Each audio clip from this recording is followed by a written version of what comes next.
There is no way you haven't thought about modifying this car. The car that has paved the way for grassroots drifters of 2024, just like the 350Z did in 2016. The car that has no business being as good as it is until you buy a pile of junk, which in this case is going to be most of them on Marketplace. Ladies and gentlemen, I'm Alex Martini, and we're diving deep into the moist booklet of information you'd find in an airplane cubby. We're talking about how to modify an E46 BMW. Now, welcome to the channel. Okay, we talk about cars over here. We unbox car parts on a channel called Martini Works Unbox. And if you love podcasts, we have a podcast that's been running strong for over a year and a half. That's all about automotive news and tunes and car parts and trends and all sorts of exciting things. And we want you to do that, and we want you to listen in every Friday because it's fun. It's like drinking coffee, and we want you to get addicted. And if you're looking for car parts, mod your car over at martiniworks.com. If you need wheels, suspension, coilovers, performance parts, you can hit us up over there. And also, we all have we have the ability to do wheel and tire packages. That's right, baby. We are putting them things together, slapping them on the ass, and getting them to your front door, okay?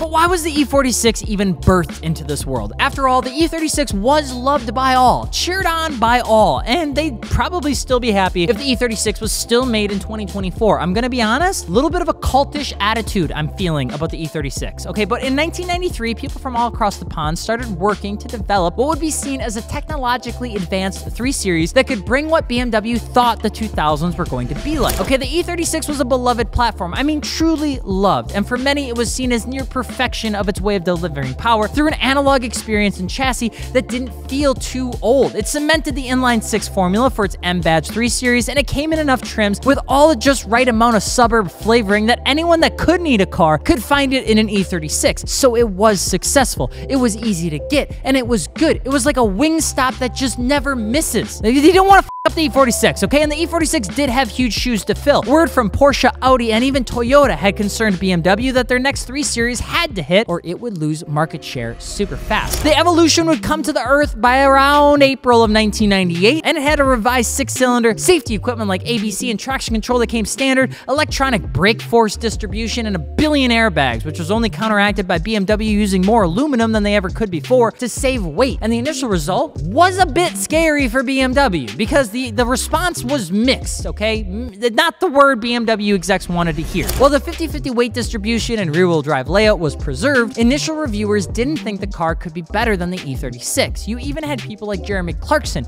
hated the electronic integration of dummy lights, as he called them, and initially thought it would just ruin the car. But like most things you read on the internet or on TV, or like when people decide to ban TikTok, they're wrong and they're idiots. The E46 was near perfect. Its ability to go on for long periods of time without repairs meant that most people didn't skip out on its maintenance intervals, which actually made the car last longer. 328s had enough zip to be owned by BMW fanatics that didn't have M3 budgets. And even though the driving position was a bit odd at the beginning and the SMG transmission was immediately avoided like the plague in 2020, people still loved this car. The fantastic handling wasn't lost with the added size and weight. The driving dynamics weren't subdued by a Windows 98 computer, and even though critics were quick to complain about the styling, it aged miraculously. So how do you modify an E46? When do the subframe jokes come into play? When do we complain about every single one being silver for some reason? We'll get there, I promise. The E46 platform is filled with a few key models that you're going to want to buy if you're a silly little car person like me. The baseline here would probably be the 330i, but you can get the 325i in 2001 with 189 horsepower. The 328 had 190 horsepower in 1998 to 2000, but most importantly, the one we want is the 330i with 225 horsepower. If you're a rich German with blonde hair and your name is Lars, the ultimate pickup is a 3.2-liter S54 BMW M3 with 333 horsepower. That's this.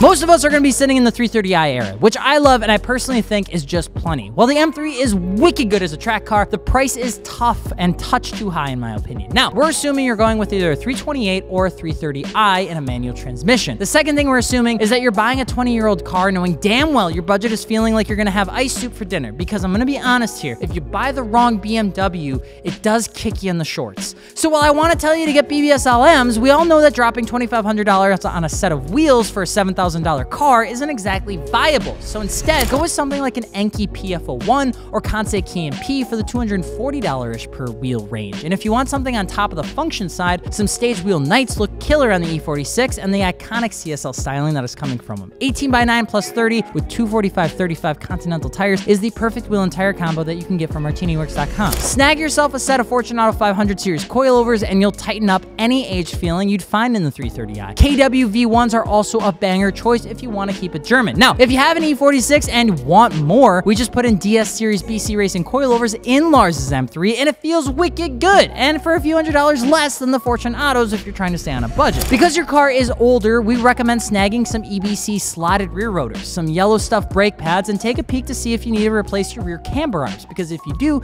you'll want to snag a kit from Eibach.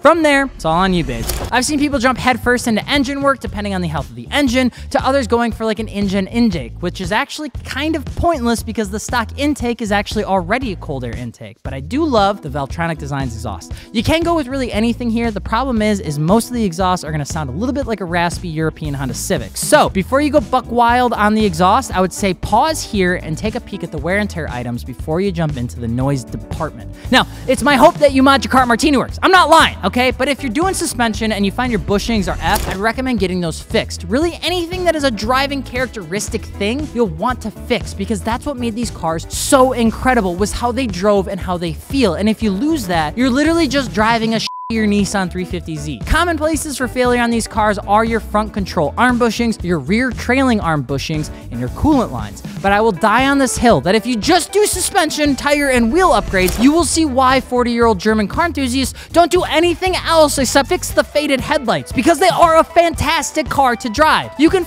the Stance JDM build air if you want to and get $150,000 330i from Nancy, who retired from her hospital job, and you'll wish you married the gal, because the car is iconic. So how do you modify an E46? Easy, baby. You spend about $10,000 on a 236-mile 330i you found that's manual and obviously great, and try to imagine just how much an engine rebuild costs and if it blows up, but that won't matter because you're immediately going to put it on KW coilovers, LMs, or 18x9 plus 30 Enkeis because you're a broke BMW boy. From there, you're going to question if you're spending diesel money on a non-diesel BMW was worth it, and then you're going to replace the control arm bushings and trailing arm bushings and realize, no, you didn't overpay for a golden experience of a vehicle, because this car feels like every car should feel when you're driving. Your new favorite song will be 99 Luftballons, and you'll spend every waking moment on TikTok talking about how incredible your car is, and eventually you'll be inducted into the cult that is owning an E46, and you won't care because these things slide like gravy for drifting, track super well with the grip setup, and for some reason have not aged badly at all. But you'll want to be careful because rust throws these cars in the trash. But if you spend a bunch of money on one and you're stuck with one of those that has the 3-letter acronym in the middle called SMG, you've just thrown away some cashy poo according to every single person who owned one. So be smart when you buy it and then have fun when you modify it. But most importantly, when you go to modify your E46, you do it with your friends and weird car people at Martini Works, where we help people modify their car with the right parts and not just the with the greatest profit. So head on over to martiniworks.com, and if you don't see what you're looking for, yell at us in the chat message bubble thing, and I promise you we will get it added. If you got one already built, add it to our build thread so that we can learn what to do and what not to do, and if other people are looking for inspiration, they can get it from the community that already built it. We hope you enjoyed this series. We're excited to build this car, and if you want to keep up with the series, we're actually doing a full build series on Lars's E46 M3, so you're going to want to subscribe. I'm Alex Martini. We hope to see you in the next video. We'll see you later.